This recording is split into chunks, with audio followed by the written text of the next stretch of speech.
Viete, ktorý večerný televízny program v prípade, že staviate dom, vás bude zaujímať najviac? Predpoveď počasia. O tom, ako počasia zvlášť vlhko splýva na stavbu vášho domu, sa budeme rozprávať s architektom a zároveň pedagógom na katedre pozemných konštrukcií, inžinierom Milanom Pálkom.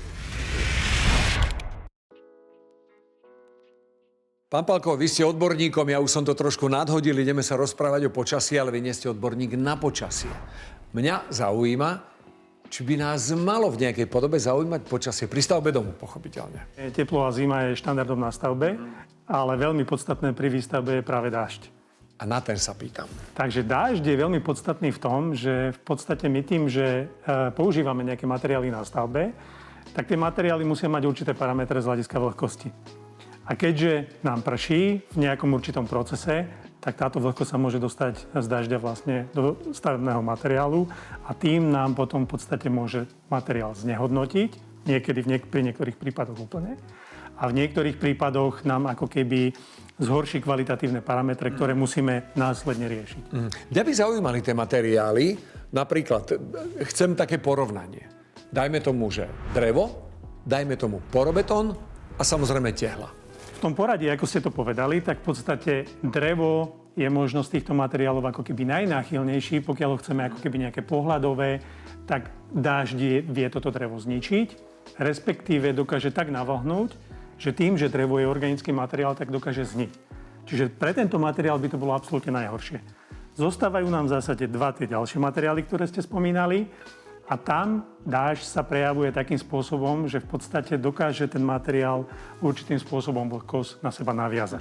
Ale keby sme porovnali napríklad tieto dva materiály, tak z hľadiska nasiakavosti je nižšia keramika, teda tehla, a viacej nasiakavý je práve porobetón. Viete, ako to ja mám v živote, že nevidím, neverím. No ideálne si to ukázať. Môžeme to ísť ukázať? Nech sa páči, poďme. No a teraz môžete názorne vidieť, že v podstate, keď sme liali vodu, tak na keramike ako keby krásne stiekla, zvisle. A keď si pozriete na porobetóne, sa mala tendenciu roztiahnuť a paradoxne ďalej ani nestekala. To znamená, že v podstate ten porobetón tú vlhkosť celú vypije. Mám otázku, taká dilema. Pracujem s tým, že ak neprší, tak mi je potom asi jedno, z čoho staviam, nie? No, zase to nie je úplne pravda, pretože každý z tých materiálov, ktoré sme si spomínali, tak majú nejaký stupeň zabudovanej vlhkosti. A zase, keď si ich porovnávame od toho začiatku, ako sme začínali s drevom, tak drevo ako materiál tým, že rastne, má nejakú svoju prírodzenú vlhkosť. To znamená, nemôžem úplne hneď použiť drevo z lesa. To znamená, že ho musím vysušiť. Čo sa týka tých ostatných dvoch materiálov, tak tam je veľmi dôležité vedieť, že z hľadiska výroby práve tehla je materiál, ktorý tým, že sa vypaluje, má témer vlhkosť žiadnu, respektíve minimálnu, a opačne porobetón troška vyššiu z hľadiska výroby tým, že sa v podstate vyrába ako keby mokrým procesom. Čiže tam je veľmi dôležité vyschnutie. Pozorne počúvam, povedali ste pri výrobe, že teda vychádza tehla z pece takmer suchá a mňa zaujíma, či takmer suchá príde ku mne na stavbu. Na stavbu mi samozrejme tehla môže prísť suchá, pokiaľ pri prevoze nejakým spôsobom nezamokne, ale veľakrát na stavbe pri skladovaní môže dojsť k zapršaniu týchto materiálov a môže vzniknúť problém. To znamená, môže sa zvýšiť vlhkosť. V takomto prípade, pokiaľ mi napríklad zase zaprší keramická tehla, tá voda väčšinou má tendenciu stiec, ako sme videli na predošlom pokuse, ale pokiaľ mi zaprší práve porobetón, tak tá vlhkosť sa dokáže viacej napiť a pokiaľ s takýmto materiálom ďalej pokračujem na stavbe, tak vlastne zabudujem ďaleko väčšie množstvo. Ešte si ju donesiem, jasne. Ako ju mám skladovať, aby som si nestával z mokrej? No, podľa tohoto, čo sme v podstate videli, tak pri tehle keramike možno nemusím dávať až taký pozor, ale zase ideálne, že ani to malé množstvo si netreba zabudovať v rámci tej vlhkosti. A porobetón určite treba skladovať prikrytý, že nemôže byť odkrytý. Mám aj nejaké plochy? Mal by som to dať na paletu, aby som nejakú cirkuláciu vzduchu zabezpečil a takéto veci? Toto je úplne vynikajúce. Akurát, pokiaľ mi zaprší, tak vlastne tá tehla nie je zase toľko vystavená na skládke na stavbe, aby mohla vyschnúť. Pokiaľ ju zabudujem, tak či tam tú vlhkosť dostanem. No a keď nahodím omietky? Omietky vnášajú samozrejme ako keby ďalšiu vlhkosť, ale pre obidva prípady je to de facto určitým spôsobom rovnaká vlhkosť. Čiže tá vlhkosť vyplýva priamo z konzistencie ako keby tej omietky. Čo, ak teda už tú vlhkosť mám? Vlhkosť celkom určite v stavbe bude mať. Záleží zase, aké množstvo. To už sme si povedali v podstate predtým. Čím väčšie množstvo, tak tým to ovplyvňuje ďalšie procesy na stavbe.